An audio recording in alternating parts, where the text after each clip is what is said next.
कभी लालू प्रसाद यादव को अपने पिता जैसा मानने वाला बिहार के बेतिया का राजू प्रसाद प्रधानमंत्री नरेंद्र मोदी के डिजिटल इंडिया का भी दीवाना हो गया है। बेतिया रेलवे स्टेशन पर बचपन से भीख मांगते हुए जवान हुए राजू ने अब अपने भीख मांगने के धंधे को भी डिजिटल कर दिया है। आज वो एक जेंटलमैन डिजिटल भिखारी है। वो इसके लिए गूगल पे और फोन पे के ई वॉलेट का इस्तेमाल करता है। लोगों से कहता है कि छुट्टे नहीं हैं तो मनी ट्रांसफर ही कर दो बाबू। राजू बिहार का पहला डिजिटल भिखारी तो है ही, उसकी माने तो वो देश का भी पहला ऐसा प्रोफेशनल भिखारी है। बेतिया के बसवरिया वार्ड संख्या 30 के निवासी प्रभुनाथ प्रसाद अब नहीं रहे। उनका 40 साल का इकलौता बेटा राजू प्रसाद 3 दशक से रेलवे स्टेशन समेत अन्य जगहों पर भीख मांगकर जीवन चला रहा है। मंदबुद्धि होने के कारण राजू को पेट पालने के लिए और कोई उपाय नहीं दिखा।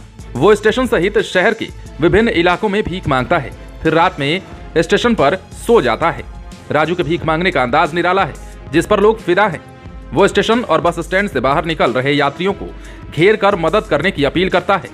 उसने बताया कि कई बार लोग ये कहकर सहयोग करने से इनकार कर देते थे कि उनके पास छुट्टे पैसे नहीं हैं। कई यात्रियों ने कहा कि पे फोन आदि ई वॉलेट के जमाने में अब नगद लेकर चलने की जरूरत ही नहीं पड़ती है।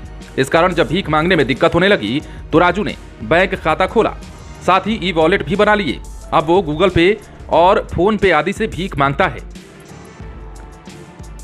अधिकांश लोग तो नगद ही पैसे देते हैं, लेकिन कुछ लोग ई वॉलेट भी मनी ट्रांसफर करते हैं। लेकिन एक भिखारी के लिए बैंक खाता खोलना आसान नहीं रहा। राजू का कहना है कि प्रधानमंत्री नरेंद्र मोदी के डिजिटल इंडिया से प्रभावित होकर वो काफी पहले से बैंक खाता खोलना चाहता था। इसके लिए जब बैंक में संपर्क किया तो आधार कार्ड और पैन कार्ड की मांग की गई। आधार कार्ड तो पहले से ही था, लेकिन पैन कार्ड बनवाना पड़ा। इसके बाद बीते महीने ही बेतिया के स्टेट बैंक ऑफ इंडिया के मुख्य शाखा में खाता खुलवाया। बैंक खाता खुल जाने के बाद ई वॉलेट भी बनवा लिए। प्रधानमंत्री नरेंद्र मोदी के डिजिटल इंडिया से प्रभावित राजू आरजेडी सुप्रीमो लालू प्रसाद यादव से भी प्रभावित रहा है। भीख मांगने के बाद वो अक्सर रात में रेलवे स्टेशन पर सो जाता है। लालू प्रसाद यादव तब रेल मंत्री थे जब उसने उनसे मुलाकात की। बेतिया रेलवे स्टेशन पर यह मुलाकात हुई थी और लालू भी उससे काफी प्रभावित हुए थे। इसके बाद वो हर वक्त लालू प्रसाद यादव के वेश में रहता था। पश्चिम चंपारण जिले में लालू के सभी कार्यक्रमों में वो जरूर पहुंच जाता था। वो बताता है कि साल 2005 में लालू प्रसाद यादव के आदेश पर ही उसे सप्तक्रांति सुपरफास्ट एक्सप्रेस के पेंट्री कार से रोज भोजन मिलता था। वो सिलसिला साल 2015 तक चला, लेकिन इसके बाद अब वो अपने पैसे से भोजन करता है।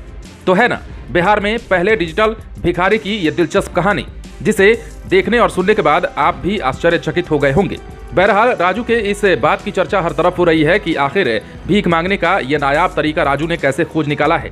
हालांकि छुट्टे नहीं होने के एवज में राजू फोन पे या गूगल पे करने की डिमांड करता है। ये नई बात नहीं है, क्योंकि आजकल सब कुछ डिजिटली हो रहा है। लेकिन कभी आपने सोचा था कि भीख मांगने के लिए भी डिजिटल तकनीक का इस्तेमाल किया जा सकता है? बहरहाल ऐसा हुआ है और बिहार ही नहीं बल्कि देश में पहली बार ऐसा देखने को मिल रहा है। आप बने रहे लाइव सिटीज के साथ। यदि आपने इस चैनल को सब्सक्राइब नहीं किया है तो सब्सक्राइब कर लीजिए, ताकि हम आपको खबरों से अपडेट रख सकें।